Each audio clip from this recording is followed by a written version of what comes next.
बिस्मिल्लाहिर्रहमानिर्रहीम। अस्सलाम वालेकुम नाजरीन, बात यह है कि साथ मैं हूँ हिना आदिल।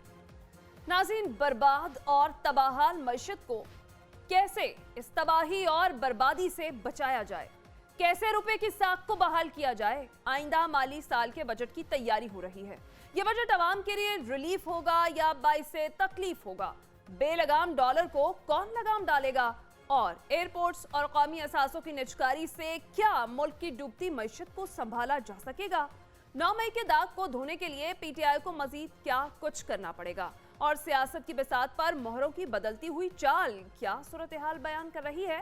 पीपल्स पार्टी पंजाब में मुतहरिक हो चुकी है, कई रहनुमा अब जियाले बन चुके हैं। क्या अगली बारी फेर जरदारी या खेल अभी बाकी है? मईशत और सियासत से जुड़े इन तमाम मामलात पर आज के प्रोग्राम में हम बात करेंगे। हमारे साथ मौजूद होंगे रिजवान रजी साहब, सलमान आबिद साहब, डॉक्टर फरूख सलीम साहब, आमिर खाकवानी साहब। सबसे पहले मैं आपकी जानिब आऊंगी डॉक्टर फरूख सलीम साहब। आईएमएफ हमारी आखिरी उम्मीद है या कोई प्लान बी अभी बाकी है हुकूमत के पास, या फिर आईएमएफ के बगैर गुजारा मुमकिन ही नहीं है?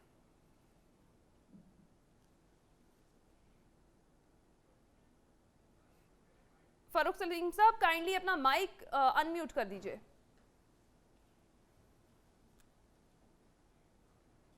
जी ठीक है, फरूख सलीम साहब की जानिब जाते हैं। रिजवान रजी साहब, आप क्या कहेंगे? आईएमएफ आखिरी उम्मीद है फिर, या फिर हुकूमत के पास कोई प्लान बी है? देखिए, मेरा ख्याल है कि दोनों ही चीज़ें अपनी जगह पे मौजूद हैं।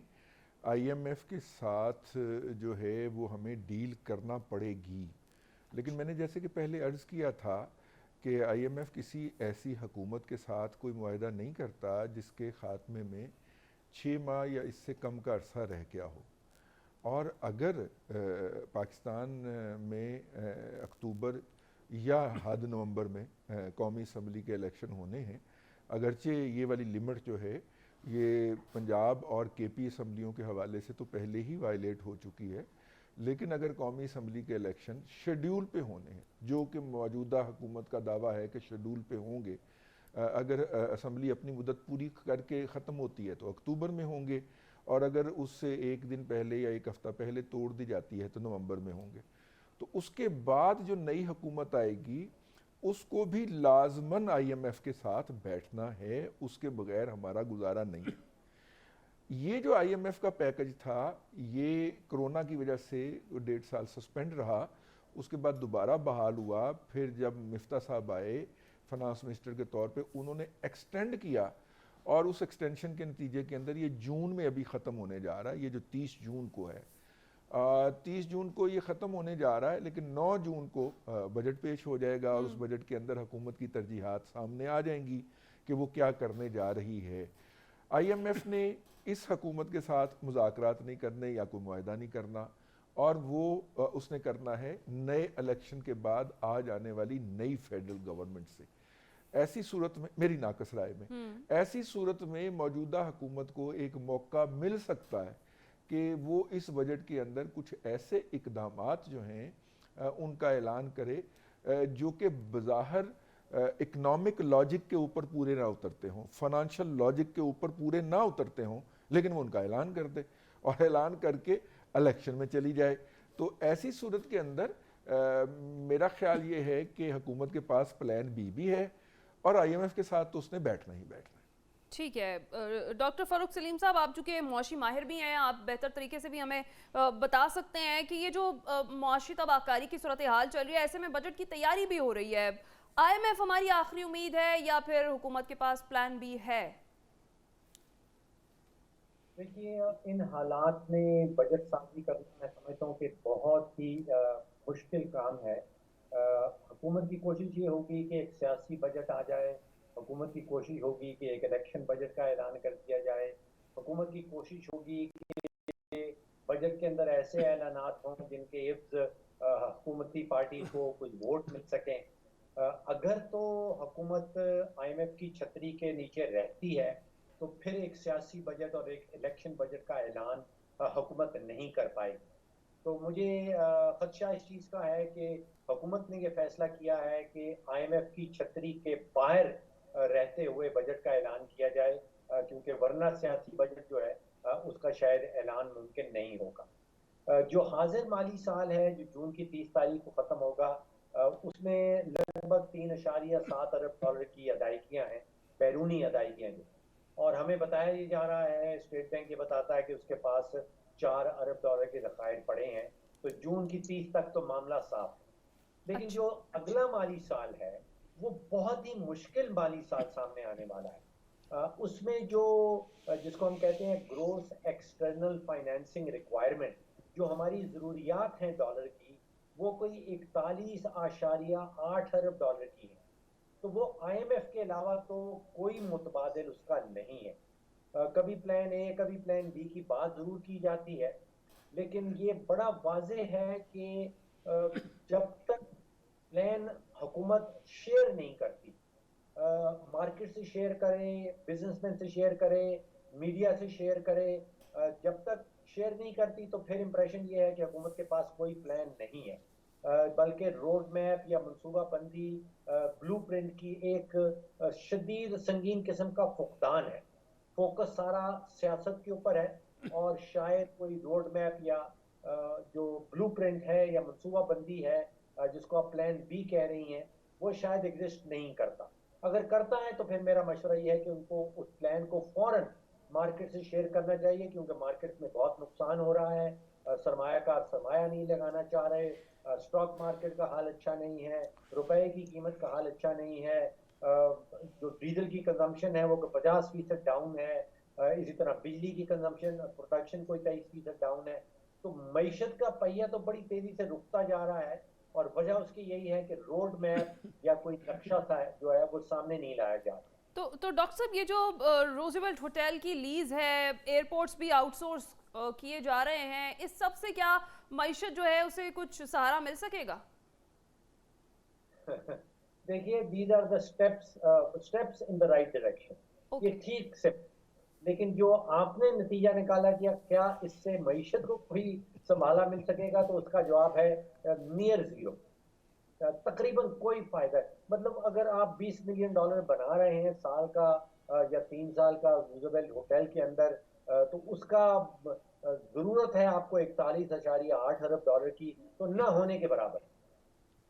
अच्छा, बिल्कुल ठीक है। सलमान आबिद साहब, आपका क्या ख्याल है बजट की तैयारी? एक बात मैंने कहा मैं यहाँ पे ऐड कर दूँ, ये भी बात साथ में सुनी गई कि ये जो बजट होगा ये 4 माह के लिए होगा मैक्सिमम, या 5 माह के लिए, पूरे साल का बजट नहीं होगा। तो इससे ये भी एक इंडिकेशन होती है कि शायद अक्टूबर नवंबर में इलेक्शन हो ही जाए। प्लीज़ कंटिन्यू कीजिए। ठीक है जी। सलमान आबिद साहब, आपको लगता है कि आईएमएफ के बगैर हमारा गुजारा मुमकिन है?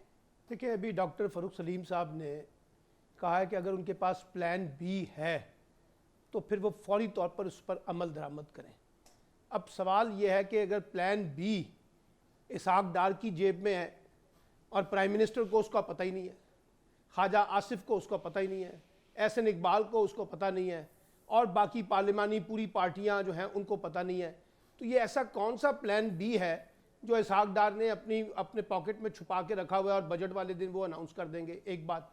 दूसरी बात यह है कि जैसे अभी कहा रिजवान रजी ने कि अगर आपने आईएमएफ का बजट पेश करना है उनकी कंडीशन को देख के, तो हमें तो कोई स्पेस नज़र नहीं आ रही।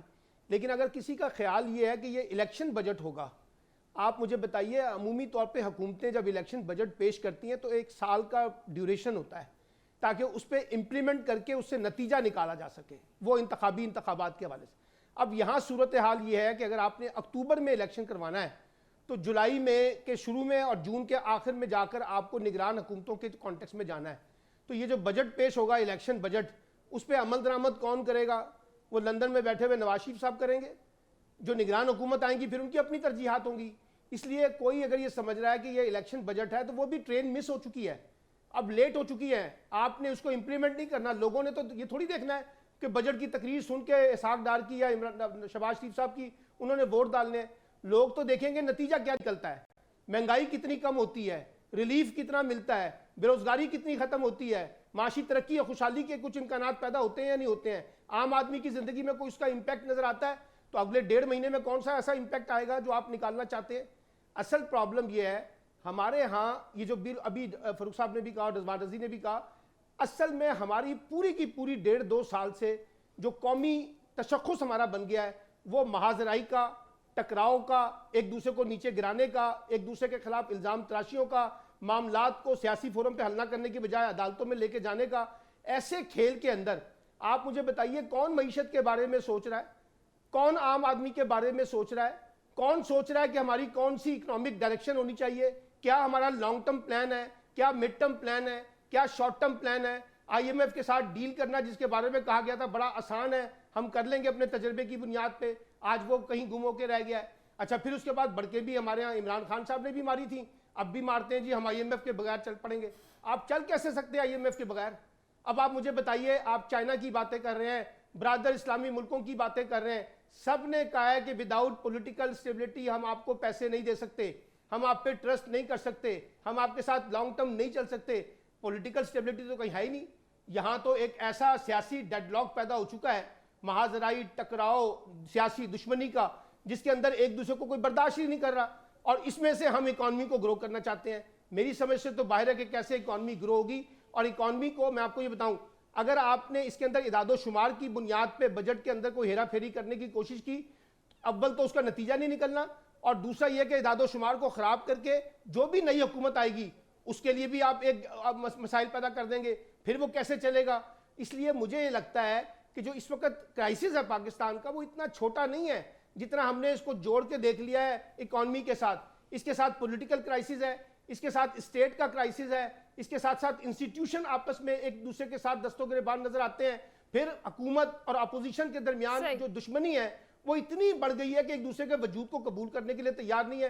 फिर आईएमएफ को गालियां निकालना कि जी उसने पाकिस्तान के मामले में मुदाखलत क्यों की है, उसने क्यों कहा है कि कॉन्स्टिट्यूशन पे अमल करो, चाइना क्यों कहता है कि जनाब अपनी पॉलिटिकल स्टेबिलिटी लेके आओ। और भाई जब आपके मुल्क में कुछ होगा नहीं तो बाहर की दुनिया आंखें बंद करके बैठ जाएगी, वो आप पे सवालात उठाएगी, वो आप पे सवालात करेगी, आपको डाउट से देखेगी, आपके साथ कहेगी कि हम उस वक्त चलेंगे जब आप ये नतीजा निकालेंगे, तब हम आपके साथ आगे बढ़ेंगे। तो सलमान आबिद साहब, वैसे कहाँ है इदारों का टकराव, कहाँ है सियासी बहरान? 9 मई के बाद तो चीजें सेटल डाउन नहीं हो गई। देखिए, अगर किसी को नजर नहीं आ रहा तो मैं तो उनकी आंखों का इलाज नहीं कर सकता ना। सही। वो तो जिन लोगों को नजर आ रहा है वो देख रहे हैं, वो स्क्रीन पर नजर आ रहा है कि इस वक्त किस तरीके से हमारी सियासत जो है वो उलझ के रह गई है और उसका इम्पैक्ट किस तरह से इंस्टीट्यूशन के ऊपर आ रहा है। ठीक है, आमिर खाकवानी साहब को शामिल गुफ्तगू करते हैं। आमिर साहब, मुश्किल फैसलों का कहा गया आईएमएफ की जानिब से, हमने वो भी किए, उसका भी कोई नतीजा ना निकला। बारूदी सुरंगें कहा गया कि बिछा कर गई थी पिछली हुकूमत, वो भी ख़त्म ना की जा सकी।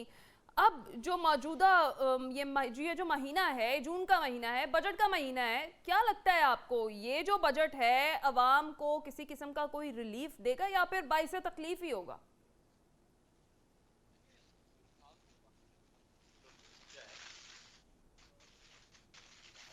आमिर खाकवानी साहब, हम आपको सुन नहीं पा रहे हैं, अगर आपका माइक जो म्यूट है तो उसे अनम्यूट कर दें। हाल तो वाकईतन बहुत मुश्किल और परेशान कुन है।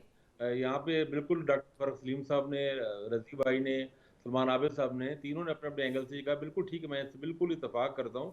लेकिन मेरा सिर्फ एक बात सिर्फ पहले तो मैं ये कहना चाहता हूँ, रजी भाई ने ये कहा, रज़वान रज़ी साहब ने, कि 6 माह के आईएमएफ उनसे मुज़ाकरात नहीं करती या मामला आगे नहीं बढ़ाती जिनके 6 माह रह गए हुकूमत के। तो हम तो पिछले साल से ही ये सुन रहे हैं, बल्कि जहाँ तक मुझे याद पड़ता है मुफ्ती इस्माइल तो वज़ीर ख़जाना का शायद हल्फ लेने से पहले ही बाहर चले गए थे और आईएमएफ वालों से उस वक्त मामला की बात कर रही थी। और पिछले कोई 1 साल से ही हमें ये बार बार पीडीएम हुकूमत वाले तो यही सुना रहे हैं, यही खुशखबरियाँ दे रहे हैं। खासतौर पर जब इसाक डार साहब आए थे तब तो वो लग रहा था, शहबाज शरीफ साहब भी कहते रहे कि दिसंबर में हो जाएगा, नवंबर में हो जाएगा। तो मेरा ख्याल है कि मामला कुछ ज़्यादा गहरे और पेचीदे हैं और मामला समझ से बाहर हैं।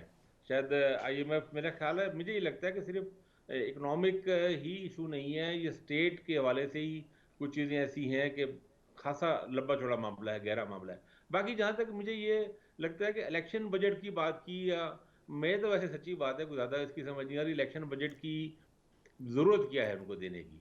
इलेक्शन जो है, मुझे तो ऐसे लग रहा है कि इलेक्शन पीडीएम के अंदर ही, पीडीएम की मुख्तलिफ पार्टियों के दरमियान ही इलेक्शन लड़ा जाएगा और वो एक तरह का वाकओवर से मिला हुआ है। पोजीशन तो एक तरह की बिल्कुल ही गायब कर दी गई, गायब होती जा रही है। या ये है कि जहांगीर का ग्रुप आ जाएगा, या छोटा मोटा कोई इस तरह धड़ा होगा। तो मेरा नहीं ख्याल कि कोई बहुत बड़ा रिलीफ देने की हुकूमत भी कोशिश, और मेरा लगता है शायद वो कोशिश ज़्यादा ना करे, थोड़ी सी कुछ हद तक। आपने सलमान आबिद साहब ने एक सवाल उठाया और ये ठीक बात है कि जब बजट में जो इम्प्लीमेंटेशन के लिए 1 साल चाहिए होता है, मेरे ख्याल है वो उसके बजाय कुछ प्राइसेस में कम करने, जिस तरह अभी फ्यूल में थोड़ा रिलीफ दिया था, इस तरह की चीज़ों में ये कम करने की कोशिश करेंगे, या फिर आटे पे सब्सिडाइज जैसा रमज़ान से पहले किया गया, रमज़ान में तो काफ़ी बड़ा था, रमज़ान से पहले भी चलता रहा, इस तरह की कोई वक्ती रिलीफ वाली कुछ चीज़ें देने की कोशिश करें थोड़ी बहुत। उसके लिए मेरा ख्याल है इनको, मैं तो समझता हूँ कि अब इस वक्त क्योंकि सब लोग एक ही पेज पर एक तरह के आ गए हैं और उनको पूरी भरपूर सपोर्ट हासिल है, तो मुश्किल फैसले करने चाहिए, ऐसे फैसले जो एक लॉन्ग रन भी जाके स्टेट के लिए फ़ायदेमंद हो। अब वो बी ठीक। प्लान है तो बी प्लान भी इम्प्लीमेंट करें, अगर वो ए प्लान पे अगर नहीं बात बन पा रही तो ज़ाहिर है बी प्लान पे जाना पड़ेगा, लेकिन इनको बड़े और मुश्किल फैसले कर लेने चाहिए कि सिर्फ एक सियासी उसके लिए माइलेज हासिल करने की मैं नहीं ख्याल कि इस वक्त किसी इस हुकूमत को इतनी ज़रूरत है। और मेरा ख्याल है पिछले 20-30 सालों में शायद ये सबसे खुशनसीब हुकूमत होगी जो इलेक्शन में सबसे ज़्यादा आसानी के साथ जाएगी, इस वक्त जो लग रहा है। और ठीक। जो नज़र आ रही है, जो चीज़ें नज़र आ रही हैं, वो तो ऐसे लग रही हैं कि तो बिल्कुल एक वॉक ओवर टाइप भी इनको मिल रहा है। ठीक है फरूख आपस में सलीम ये लड़ेंगे, साहब, शेर लेंगे, जैसे आमिर खाकवानी साहब कह रहे हैं कि मुश्किल फैसले करने पड़ेंगे, तो अब मुश्किल फैसले कौन से होंगे जो हुकूमत को करने पड़ेंगे?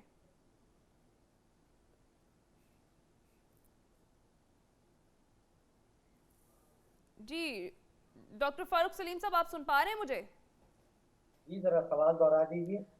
सर मैं ये अर्ज कर रही हूँ, जिस तरह से आमिर खाकवानी साहब कह रहे हैं कि हुकूमत को मुश्किल फैसले अब करने पड़ेंगे, तो अब कौन से मुश्किल फैसले हैं जो करने पड़ेंगे? ऑलरेडी बहुत सारे मुश्किल फैसले कर लिए हुकूमत ने।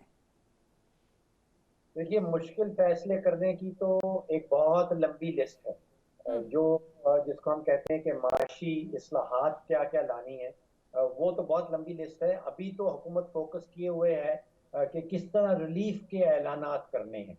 अब जब हम रिलीफ की बात करते हैं तो जहन में चार चीज़ें आती हैं, या आटा आता है, या बिजली आती है, या गैस, या पेट्रोल। अब अगर हुकूमत ये कोशिश करती है कि जो उसको कीमत पड़ रही है, जो उसको कॉस्ट कर रही हैं ये चार चीज़ें, उनसे अगर वो कम कीमत में उनका ऐलान कर दे और आवाम को सप्लाई करने का वादा कर ले, उसके लिए चाहिए रुपए। और इस साल का जो रमजान का बजट, उसमें मुझे लग रहा है कि कोई 5.5 या 6,000 अरब रुपए का खसारा होगा। और जो अगले साल का बजट आ रहा है, उसमें कहीं 8-9 हज़ार अरब का खसारा होगा। तो अगर कोई हुकूमत पहले से ही खसारा कर रही है, तो फिर वो आटे की कीमत किस तरह कम करेगी, या बिजली को क्या कर सकती है? जब बिजली 500-600 अरब की चोरी हो रही है, गैस में किस तरह रिलीफ मिल सकती है? पेट्रोल में जो आलमी मंडियां हैं, वो कोई 70-72 डॉलर की चल रही थी 2-3 महीने पहले, अभी भी वहीं पे हैं। हुकूमत ने तो कुछ कीमत कम की हमारी डोमेस्टिक मार्केट में, लेकिन आलमी मंडियों में कोई कीमत कम नहीं हो रही। तो रिलीफ का ऐलान जरूर किया जा सकता है बजट के अंदर, और फिर खदशा इस चीज का है कि हमें उसके बाद 2 या 3 मिनी बजट्स का सामना करना होगा। अच्छा, रिलीफ की हम बात करें आवाम के लिए, लेकिन सर माजरत के साथ रिलीफ तो नहीं मिला अभी तक आवाम को किसी भी चीज में, फिर भी आवाम सड़कों पर नहीं आई है अपने हक के लिए, क्या वजह है इसकी?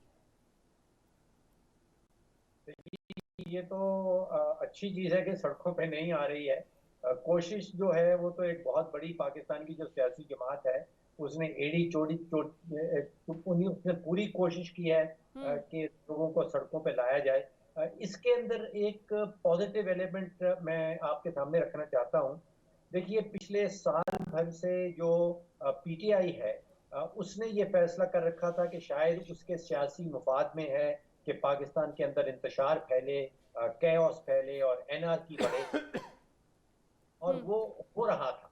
और उसके नतीजे में मईशत को एक बहुत बड़ी कीमत चुकाना पड़ रही। अच्छा। पिछले कोई 10 दिनों से महसूस ऐसा हो रहा है कि वो पीटीआई की जो काबिलियत थी एनआरकी फैलाने की, कैओस फैलाने की, इंतशार फैलाने की, उसके ऊपर बड़ी हद तक कंट्रोल पा लिया गया है।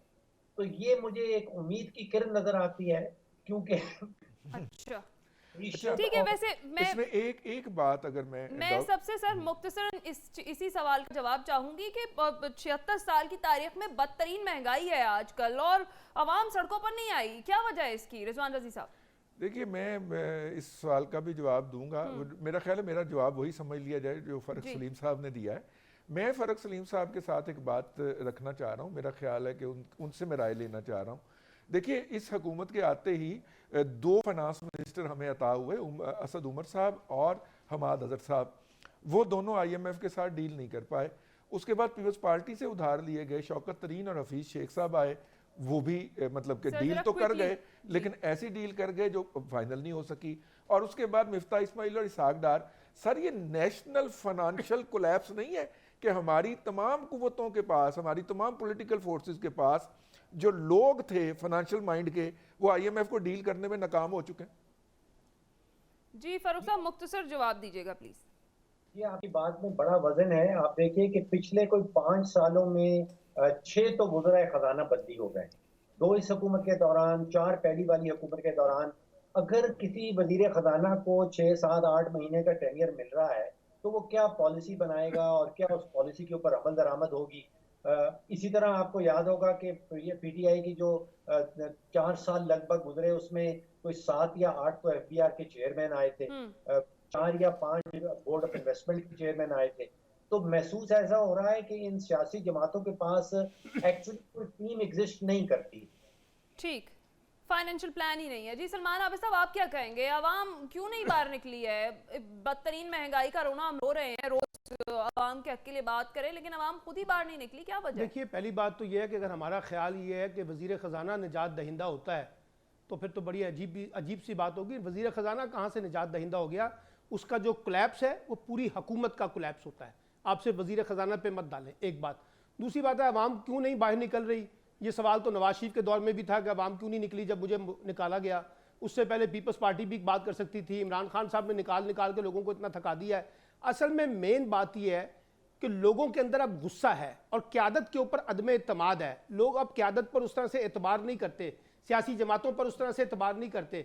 अब मसला ये है कि जब आप इलेक्शन करवाएंगे तो देख लेंगे कि ये सारी सियासी जमातें जो इस वक्त बहुत दावे कर रही हैं वो कहाँ खड़ी होंगी जब अगर इलेक्शन शफाफ हुए, और वो भी पता नहीं होते हैं या नहीं होते हैं। लेकिन अगर इलेक्शन होते हैं शफाफ तो पता चल जाएगा कि इस हुकूमत को कहाँ से। नहीं, मैंने आपको बता दिया कि अवाम इसलिए नहीं निकले कि अवाम निकलेंगे वोट डालने के लिए, तो देखेंगे वोट वो किसको डालते हैं। इमरान खान को डालते हैं, नवाज शरीफ साहब को डालते हैं, पीपल्स पार्टी को डालते हैं, वही उनका रेफरेंडम है। हर पकड़े जाने वाला तो ये कह रहा होता है कि मैं अपने कायदे के कहने पे बाहर निकला था। सही, ठीक है जी। आमिर खाकवानी साहब।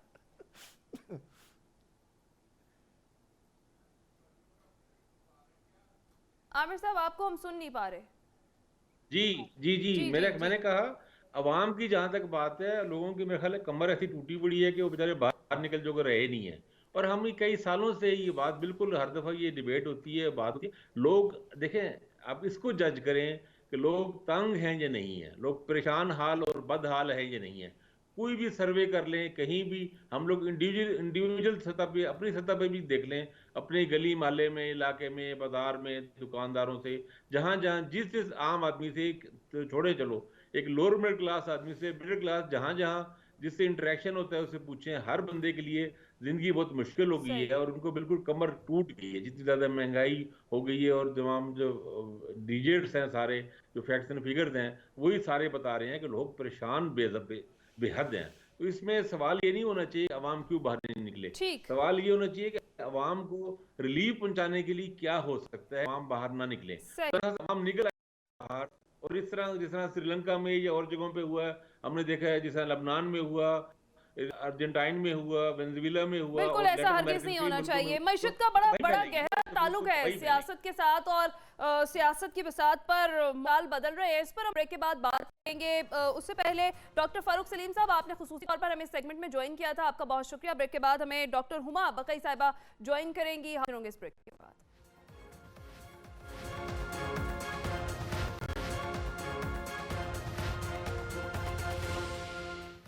वेलकम बैक नाज़रीन। सियासत की बिसात पर मोहरें मुसलसल चाल बदल रहे हैं। मोहरों की बदलती हुई चाल क्या सूरत हाल बयान कर रही है? इसके साथ साथ ये कि पीपल्स पार्टी पंजाब में मुतहरिक हो चुकी है, कई रहनुमा जियाले बन चुके हैं। देखना ये है कि अगली बारी फिर से पीपल्स पार्टी की हुकूमत होगी पंजाब में या फिर ऐसा नहीं है। दूसरी जानिब 9 मई के दाग को धोने के लिए पीटीआई को मजीद क्या कुछ करना पड़ेगा, इन मामलात पर हम इस सेगमेंट में बात करेंगे।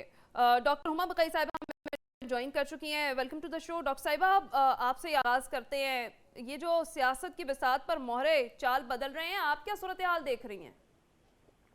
देखिए, पहले तो इस बात का फैसला कीजिए कि मोहरे चाल बदल रहे हैं या कोई मोहरों को चला रहा है, क्योंकि सबसे बड़ा मसला हमारी सियासत का यही है कि कौन सी फोर्सेस हैं जो कार फरमा है। Having said this, जी अभी इस वक्त हमारी जो सियासत है वो it's in a state of flux, और ऐसा लगता है कि एक तरह का ठहराव आ गया है। 9 मई का काबिल मुज़म्मत वाक़या हुआ, लेकिन उसके बाद जो कुछ हुआ वो भी खासा काबिल मुज़म्मत है। और ये जो fear and force as a strategy है, ये सस्टेनेबल नहीं होती। ये 80 और 90 की दिहाई नहीं है। इस वक्त इंफॉर्मेशन जो है उसका एक आउटफ्लो है, जो आपका टीवी है इसकी व्यूअरशिप तो बहुत कम हो गई है। लोग तो अपनी इंफॉर्मेशन किसी और जगह से गैदर कर रहे हैं, पोल्स हो रहे हैं, मुख्तलिफ चीजें सामने आ रही हैं। तो मेरा ख्याल है कि इस वक्त हम अभी भी वहीं खड़े हैं जहाँ जो ये पूरा क्राइसिस था, मैं तो उसको पॉली क्राइसिस कहती हूँ, इसके जो कॉन्सिक्वेंसेस हैं वो अभी भी प्रिडिक्टेबल नहीं है, वो इंतहाई अनप्रिडिक्टेबल हैं। 2 रोज कुछ आपको लगा मईशत बेहतर हुई है, आज फिर डॉलर हाइक हो रहा है। महंगाई में ऑयल के पैसे उन्होंने कम किए, लेकिन उसका कोई असर कमोडिटी प्राइसेस पे नहीं हुआ है। तो इकोनॉमिक क्राइसिस अपनी जगह है, जो रोज शहादतें हो रही हैं और जो रोज हमारे जवान शहीद हो रहे हैं वो सूरत हाल भी अपनी जगह है। तो मुझे तो वे फॉरवर्ड एज सच अभी नजर नहीं आ रहा। इलेक्शंस करवाने से क्या मसला हल हो जाएगा? और अगर हम इलेक्शन में जाएंगे तो एक पार्टी डिसमेंटल हुई है, क्या उस पार्टी का वोट बैंक भी डिसमेंटल हुआ है? और वो वोट बैंक किसके हिस्से में जाने वाला है? और उसके लिए जो कोशिश काविश हो रही है वो एक्चुअली किसी सही तौर पे सामने आएगी। देखिए, आपने बहुत सारी यहाँ पे प्रेस कॉन्फ्रेंसेस देखी, लोगों ने पार्टी छोड़ी।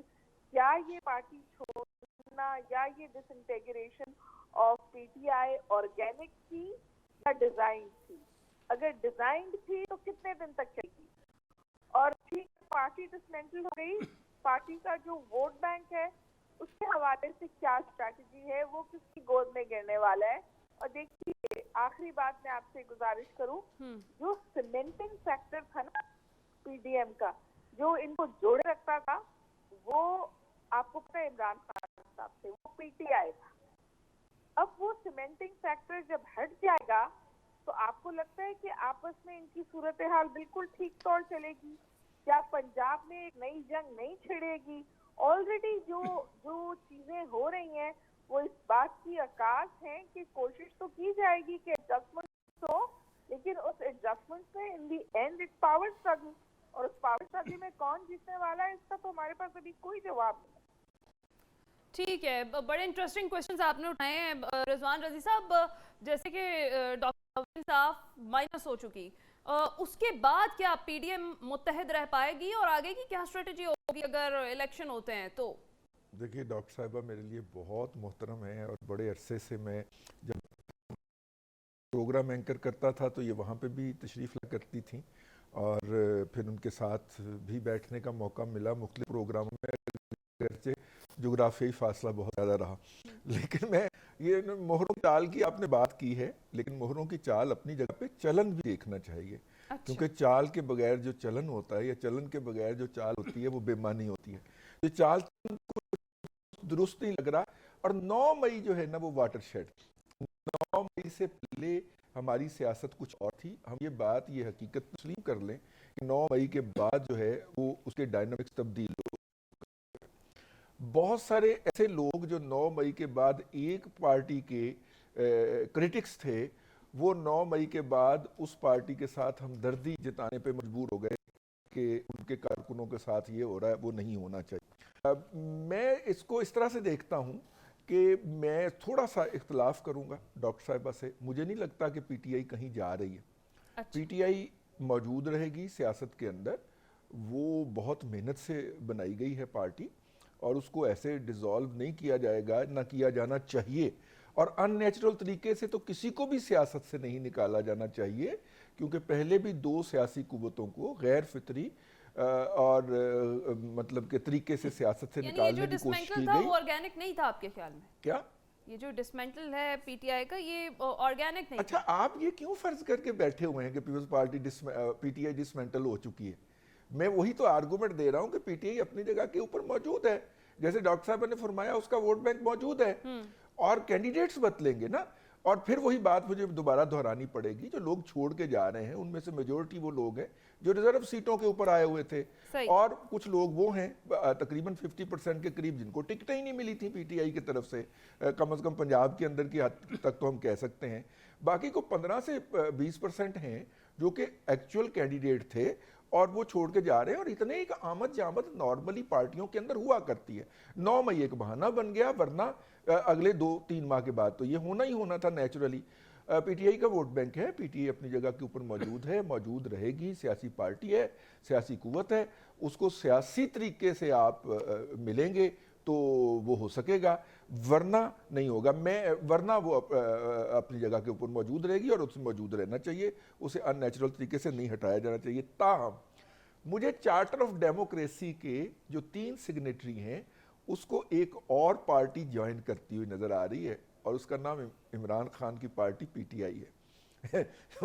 वो चार्टर ऑफ डेमोक्रेसी जो साइन हुआ था और जिसकी सजा के तौर के ऊपर जो था वो इमरान खान साहब को लाया गया था। अब हो सकता है कि इमरान खान साहब भी चार्टर ऑफ डेमोक्रेसी, देखिए ना जुबान के अंदर कितनी शरीनी आ गई है। वो जो मौलाना फजलुर रहमान साहब को वो मुख्तलिफ नामों से पुकारा करते थे स्टेज पे खड़े होके, अब उनके लिए मौलाना साहब का लफ्ज़ अपने व्लॉग में, जो मेरा मतलब तकरीर के नाम पे वो करते हैं, व्लॉग में इस्तेमाल करते हैं, वो शरीनी आ चुकी हुई है। नवाज शरीफ साहब हो चुके हुए हैं, जरदारी साहब हो चुके हुए हैं। तो चार्टर ऑफ डेमोक्रेसी के ऊपर एक और सिग्नेटरी मैं देख रहा हूँ मुस्तकबिल करीब के अंदर, नहीं तो बईद के अंदर तो ज़रूर देख रहा हूँ। बड़ी इंटरेस्टिंग सूरत हाल है आप जो बता रहे हैं। यहाँ पर मुझे ब्रेक का कहा जा रहा है, ब्रेक लेते हैं, ब्रेक से वापस आएंगे, गुफ्तगू का सिलसिला यहीं से आगे बढ़ाएंगे।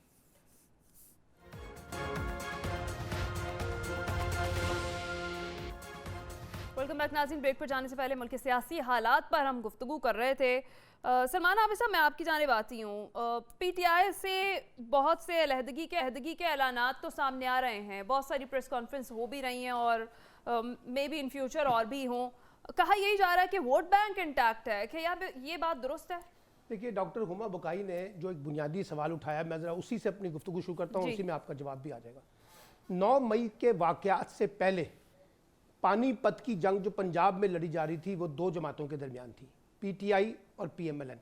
सबको पता था इसके अलावा किसी जमात का कोई वोट बैंक पंजाब में एग्जिस्ट नहीं करता। 9 मई के वाक़यात के बाद अचानक जहांगीर तरीन ग्रुप सामने आ जाता है, अचानक मुस्लिम लीग काफ बहुत एक्टिव हो जाती है, जरदारी साहब 6ठी दफ़ा लाहौर फतह करने और पंजाब फतह करने पहुंच जाते हैं, और फिर उसके बाद वो एक नया ग्रुप जो पीपल्स पार्टी पीटीआई के मुनर्रफ अरकान है, वो डेमोक्रेटिक फ्रंट के नाम से कर्नल हाशिम डोगर साहब जो हैं वो भी एक ग्रुप बना लेते हैं। फिर उसके बाद टीएलपी वाले भी कराची से चले हुए हैं, एक रैली निकाल रहे हैं, वो भी पंजाब में अपना हिस्सा निकालना चाहते हैं। अचानक ये नए ग्रुप जो बने हैं 9 मई के वाक़यात के बाद, आप अंदाज़ा लगाइए ना कि इसका मतलब है कोई ना कोई खिचड़ी तो पक रही है ना पंजाब की सियासत में, किसी का वोट बैंक तो ख़राब करना है। और मैं पहले भी कह चुका हूँ, ये वोट बैंक अब सिर्फ पीटीआई के लिए मुश्किल नहीं पैदा कर रहा, बल्कि खुद मुस्लिम लीग नून के लिए मुश्किल पैदा कर रहा है। मुस्लिम लीग नून को यह लग रहा है कि हम तो पंजाब का इक़्तिदार चाहते थे इमरान खान के जवाल के बाद, ये अचानक जहांगीर तरीन कहाँ से आ गए हैं, अचानक मुस्लिम लीग काफ क्यों इतनी एक्टिव हो गई है, जरदारी साहब को किसने पर लगा दिए हैं, कौन यहाँ पर आके खड़ा हो गया है, क्या निकालना चाहते हैं। मुस्लिम लीग नून को लग रहा है कि जैसे शायद हमसे भी इक़्तिदार छीना जा रहा है, जैसे नवाज इमरान खान इनकी पीटीआई को बाहर निकालने की कोशिश की जा रही है। तो कहने का मतलब है अभी तो पंजाब में ताने बाने बनने शुरू हुए हैं। लेकिन आप मुझे बताइए, जहांगीर तरीन हो, मुस्लिम लीग काफ वाले हों और आसिफ अली जरदारी हों, आज के दिन तक जिस वक्त मैं आपसे गुफ्तगू कर रहा हूं, मुझे ज़रा एक नाम बता दें जो बहुत बड़ा नाम हो जो इन ग्रुपों में शामिल हुआ है। सब सर जोड़ के बैठे हुए हैं, सोच रहे हैं कि जनाब इन जमातों के पास, जिनके पास हमें भेजने की बातें की जा रही हैं, हमें जाने को कहा जा रहा है या हमें हमारे पास ऑप्शन दिखाए जा रहे हैं, इनका वोट बैंक किधर है। जहांगीर तरीन अपना वोट बैंक, अपनी पार्टी, अपना सीट का वोट बैंक बचा नहीं सकते।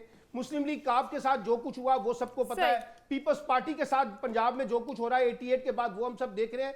तो मेरा ख्याल ये है कि देखिए, जो बात की गई है एक आर्टिफिशियल तरीके से सियासी जमातों को कमजोर करने की बजाय आप जो रियलिटी है उसके मुताबिक पंजाब ठीक की है, शब्दबंदी आप करेंगे यही तो मामला समझते आगे हैं चलेगा, कि वोट अदरवाइज ये बैंक नतीजा इंटैक्ट खेज है। नहीं होगा। ठीक है, बिल्कुल ठीक है। आमिर खाकवानी साहब, मेरा आपसे भी यही सवाल है, क्या लगता है आपको, ये बात दुरुस्त है? पीटीआई का वोट बैंक उसी तरह से इंटैक्ट है? कहा यही जा रहा है कि अलहदगी के ऐलानात तो हो रहे हैं, वोट बैंक को कोई नुकसान नहीं पहुंचा। देखिए, इसमें तो कोई शक नहीं कि पीएस पार्टी का, पीटीआई का वोट बैंक जो है वो बड़ा भी है, गालबन सबसे बड़ा है पंजाब में, और इंटैक्ट भी है। इसलिए इंटैक्ट मुझे लग रहा है क्योंकि उसमें उसका एक बहुत बड़ा हिस्सा जो पीडीएम में जो मौजूद जमातें हैं उनकी से नफरत या उनसे बेजारी का था। पीटीआई का जो वोटर या पीटीआई का जो हामी है वो पीएमएलएन से और पाकिस्तान पीपल्स पार्टी से, इन दोनों से नाला होकर और तंग होकर नई पार्टी की तरफ गया था। तो जाहिर है उसके लिए वापसी का, जिन पार्टियों को वो, जिन लीडरों को पसंद नहीं करता, नवाज शरीफ साहब को या जरदारी साहब को या बिलावल को, या पंजाब में दो पार्टियां ही हैं इनको अगर पसंद नहीं करते, केपी में खलबत फजरमान को भी आप कह सकते हैं, जो उनको पसंद नहीं करते उन तरफ क्यों जाएंगे? तो वोट बैंक तो इंटैक्ट है, इसमें मुझे कोई शक नहीं होता।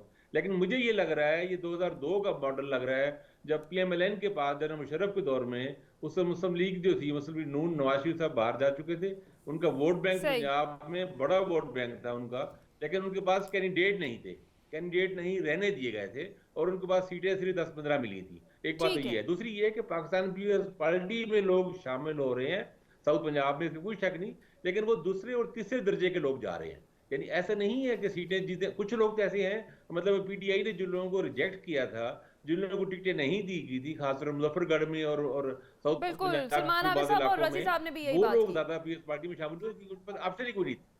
ठीक है, उनके पास और ऑप्शन ही कोई नहीं थी। बिल्कुल ठीक तो है। पाकिस्तान वक्त पीपल्स चूंकि हमारे पार्टी पास कम है, में पंजाब तक डॉक्टर साहिबा आपकी जानिब आती हूँ, सवाल आपसे यही रखूंगी कि आइंदा के जो इंतखाबात हैं उसमें क्या आप देख रहे हैं, इलेक्टेबल्स की जीत होगी या फिर पॉलिटिकल इंजीनियरिंग जो है वो फिर चेंज हो चुकी है?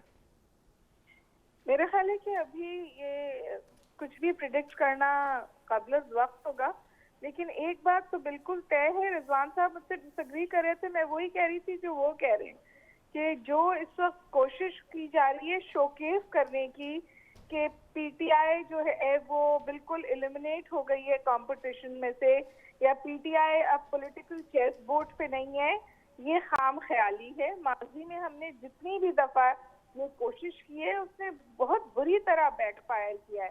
पीटीआई के साथ तो अशर रशीद भी वो नहीं हुआ जो पीपल्स पार्टी के साथ किया गया था, या जो पीएमएलएन के साथ भी किया गया था। तो पार्टीज जो हैं वो अगर उनके वोट बैंक होता है और अगर उनकी जड़ें अवाम में होती हैं तो वो बाउंस बैक करती हैं, और वो वेंजेंस के साथ बाउंस बैक करती हैं। और ये जिस तरह देखिए ना, अब जब मैं टीवी पे हर 5 मिनट बाद एक ऐलान देखती हूँ कि जिस आदमी की मैंने कभी जिंदगी में शक्ल नहीं देखी वो आके कह रहा है जी मैंने पीटीआई छोड़ दी, मैं क्या करूँ, तुमने पीटीआई छोड़ दी, मेरा तुमसे कोई कनेक्ट नहीं है, अवाम का उन लोगों से कोई कनेक्ट नहीं है जिनको ये रोजाना ला के टीवी पे शोकेस करते हैं कि इन्होंने पीटीआई छोड़ दी। जब बड़े लोगों ने पीटीआई छोड़ी थी उसका रिसेप्शन बिल्कुल फर्क था, और ये बात अभी प्रोग्राम में बिल्कुल सही कही गई है कि उन लोगों ने जो सल्वत है पीटीआई के, वो बारहा इनकार करते हैं इस बात से कि हमारा राब्ता भी किसी से। आज असद उमर साहब से और असद कैसर साहब से पूछा गया कि आप राब्ते में जहांगीर तरीन साहब से, उन्होंने कहा नहीं हम बिल्कुल डॉक्टर साहिबा फिर ये भी क्विकली बता दें कि फिर आप समझती हैं कि इलेक्शन होंगे इस सूरत हाल में? देखिए, अगर इलेक्शन बराए इलेक्शन कराना है तो करा लें, अगर इलेक्शंस के बाद पॉलिटिकल स्टेबिलिटी और बेहतरी लानी है तो फिर डायलॉग होना पड़ेगा, एक पॉलिटिकल कंसेंसस डेवलप करना पड़ेगा, वरना ये इलेक्शन खुदा ना करे इस फौर ना बैकफायर कर जाए जिस तरह 71 के इलेक्शंस ने बैकफायर किया था। ठीक है, क्विकली रजी साहब आप इस पर क्या राय रखते हैं? डॉक्टर साहब ने कह दिया तो उसके बाद तो कोई राय का इजहार नहीं होना चाहिए। अच्छा। वही बात कि किसी भी पॉलिटिकल, आपको लग रहा है इलेक्शन होंगे? बिल्कुल होंगे, और ये इलेक्शन होना बहुत ज़रूरी है। किसी भी सियासी कुव्वत को गैर सियासी तरीके से सियासत से नहीं निकाला जाना चाहिए और नहीं निकाला जा सकता। ठीक है, सलमान आबिद साहब। देखिए, इलेक्शन होने भी चाहिए लेकिन इलेक्शन शफाफ होने चाहिए, सियासी इंजीनियरिंग के बगैर होने चाहिए। और मैं बिल्कुल इत्तेफाक करता हूं कि अगर आप इलेक्शन नहीं करवाएंगे तो इसका मतलब ये है, या कोई बड़ा धांधली वाला इलेक्शन करवाएंगे, सियासी इंजीनियरिंग के साथ इलेक्शन करवाएंगे, तो इसका मतलब है आप पाकिस्तान की सियासत को और मईशत को आगे लेके जाने की बजाय पीछे की तरफ लेके जाएंगे। उससे हमारे मसाइल बढ़ेंगे, कम नहीं होंगे। पहले ही हम इस वक्त माशी बुनियादों पर जहाँ खड़े हैं हमारे लिए रास्ते बंद होते जा ठीक रहे हैं, तो उससे हमें है, अवॉइड आपके करना ख्याल चाहिए। में इलेक्टेबल्स का इलेक्शन होगा हमारे यहाँ, जो इलेक्टेबल्स का देखिए इलेक्शन? बाज़ हलकों के अंदर इलेक्टेबल का इलेक्शन होगा, लेकिन जो बड़े शहर हैं और छोटे शहर हैं वहां जो इलेक्शन होगा वो पार्टी का वोट होगा। कुछ दही सीटें हैं हमारे यहाँ, फ्यूडल सीटें हैं जहां पे आप कह सकते हैं कि इलेक्टेबल बड़े मैटर करेंगे, लेकिन जनरली अब जो नए सही है। इलेक्टोरल डायनामिक्स हैं वहां छोटा अर्बन एरिया जो है ठीक वो है। ज्यादा मैटर करेगा। जी आमिर खाकवानी साहब। वॉइस बंद हो गई। सर आपने माइक म्यूट कर दिया, प्लीज अनम्यूट कीजिएगा। जी इलेक्शन आमिर होंगे, खाकवानी साहब। लेकिन मेरे ख्याल में पीटीआई को इलेक्शन से आउट कर दिया जाएगा। इलेक्शन में पीटीआई को नहीं जीतने दिया जाएगा और उसका ज़ाहिर नुकसान होगा। और ज़ाहिर ये सियासी हरबे नहीं होते, लेकिन ऐसे लग रहा है मुझे जिस तरह का, क्योंकि जो ये पूरा प्रोसेस है ना, इस प्रोसेस का एक मंतकी नतीजा ये है कि कंटिन्यूटी इस गवर्नमेंट की रहे, पीडीएम हुकूमत बनाए और उसमें पीएस पार्टी, पंजाब में पीएस पार्टी और पीएमएलएन का मखलूत हुकूमत ही बन सकती है। तो ये जो सारा प्रोसेस चल रहा है, इसका जो एक लॉजिकल एंड नज़र आ रहा है वो पीटीआई को इलेक्शन से आउट करना है। तो वो अगर लॉजिकल एंड नहीं हासिल किया जाता तो मैं समझता हूँ तो पीटीआई की खुश नसीबी होगी कि ऐसा हो और उनका वोट बैंक को बुरोकार लाने का मौका दिया जाए। अच्छा, एक ये भी होता है कि पीटीआई ने आपको याद होगा 2018 में उन्होंने 116 सीटें जीती थी, तो उसमें से अगर उनको 50-60 सीटें कम हो जाएं और एक अपोजिशन ग्रुप के तौर पर रह जाए तो कोई मसला नहीं होगा। असल मसला ये है हुकूमत पीडीएम को मिलना, जो मुझे लग रहा है हुकूमत पीडीएम को दिलवाई जाएगी। उसमें थोड़ा बहुत ये केक के शेयर का हिस्सा है, थोड़ा सा शेयर है कि ज़्यादा बड़ा वो कितना एक मिलता है। पीएस पार्टी थोड़ा सा हाथ पैर मार रही है कि पंजाब में भी मखलूत हुकूमत में कुछ इनको वजारतें मिल जाएं, कुछ थोड़ा शेयर मिल जाए। पर मुझे तो यही लग रहा है शेयर का, और ये ज़ाहिर बहुत अच्छी सूरत हाल नहीं होगी क्योंकि ये तो सर सब पीटीआई कुछ तो इतना फिर ऐसी सियासी सूरत और हाल में ट्रांसपेरेंट दोबारा नहीं से होगा। सड़कों पर आ जाएगी?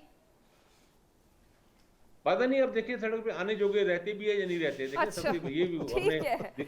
देखा है ना, ये बहुत ही अहम ठीक फैक्टर है। है, अब आप ठीक है, जानती बिल्कुल हैं ठीक है। तलस के नाज़रीन, आपने राय जानी। आज के प्रोग्राम से इतना ही, अपना ख्याल रखिएगा, फीडबैक दीजिएगा। अल्लाह हाफ़िज़।